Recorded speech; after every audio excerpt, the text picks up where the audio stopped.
Welcome to Penrose Learning, where we make understanding easy. You start by gathering prerequisites and taking the first concrete actions now. You need a verified email and government ID, upload clear scans, and enable two-factor authentication to avoid delays. Once done, set up the payment method and have tax or company details handy so form fields match legal names. You should also read the developer agreement's key clauses, intellectual property, payouts, and content rules, so you know what you're agreeing to before clicking submit. Now proceed to the application form and fill it carefully.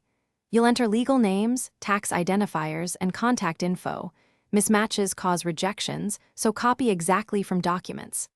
Upload your ID, bank verification, and brief portfolio or product description to demonstrate intent. Then pick access levels, sandbox for testing, production for release, and configure pricing or in-app purchase settings. This determines what you can test right away versus what needs extra review. Make sure payment and tax entries match bank records. Finish by verifying accounts and running end-to-end tests in the sandbox environment. You should validate login, purchase flows, API keys, crash reporting, and telemetry, catch issues before review. Once confident, submit your build with release notes and monitor the developer dashboard and email for feedback. If the application is rejected, don't panic. Read the review comments, correct the specific fields or files, and resubmit with a brief explanation of changes made. That single troubleshooting step resolves most holdups.